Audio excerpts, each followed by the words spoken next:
I'm going to teach you how to sound like this on Bandlab. Puedes descargar este preset. Oh. Link in the description. Before we begin, if you like this vocal preset and want to download it for yourself, you can do so by clicking the first link in the description or the pinned comment. But without further ado, let's get started. So the first thing we're going to add is a noise gate, and this is for anybody that maybe doesn't have the best recording environment, and while you record you can probably hear like a lot of humming or a fan maybe, or some background noise, whatever it may be. Even though obviously you should do the best you can to alleviate those problems and fix your situation to be as record friendly as possible, I do recommend that you add a noise gate, which essentially anytime you're not singing, once the level of the audio goes underneath this threshold, which is negative 32 decibels, the sound will just cut completely, and it'll only return once you start singing because your vocals will be higher than the threshold. I put a quick attack and a quick release, so 1 millisecond and 100 milliseconds, and that's all you really need.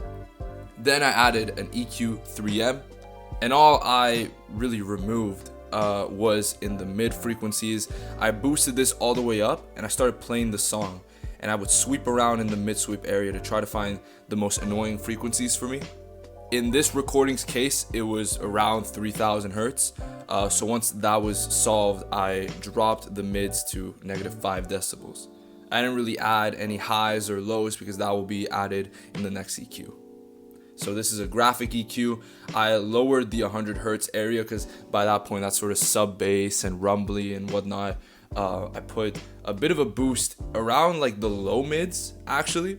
So 2 decibels on 200 hertz, another 2 decibels on 400 hertz. It just gives my voice a lot of body because you don't want it to sound too airy. A lot of mistakes that I've seen some people in the past is they just kind of raise the highs because they assume that's where the vocal sits. But you want to give your vocals some body, especially 𝐬𝐈. Then I added a de-esser, and this will remove the sharp S sound, the hissing that appears when you sing sounds with an S. So in this case, I sort of put the frequency at 12,000 hertz. At least for me, this sort of felt where the issue lied.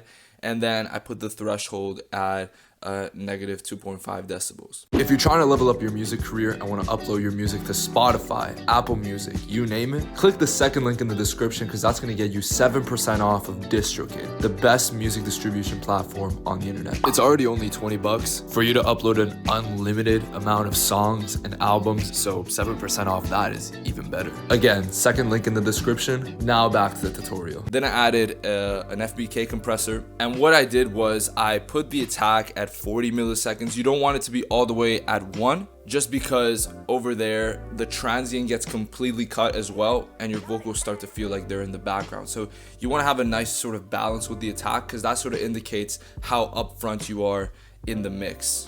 Then I added a release of around 400 milliseconds, a threshold of 5.9, a ratio of 8:1, and a makeup gain of 7 decibels. So all the volume that we lost while compressing will be made up for with this gain.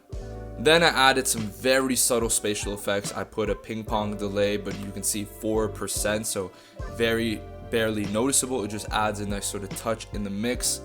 I put the timing at 8th triplet beats with a feedback of 9%, a cutoff of 1400 hertz, just so the high end isn't being delayed as much, and a stereo spread of 100%. And then finally I added a studio reverb, and what I did over here was I put a more competent mix of 30%, a tone of 60%, and a room size of 30%. You got to keep in mind that you need to see reverb as more of a cushion.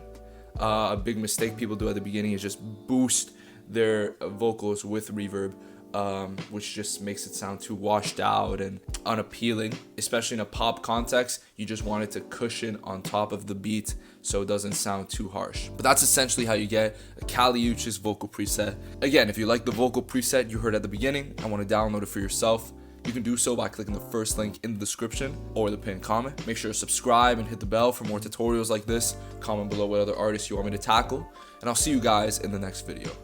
Peace.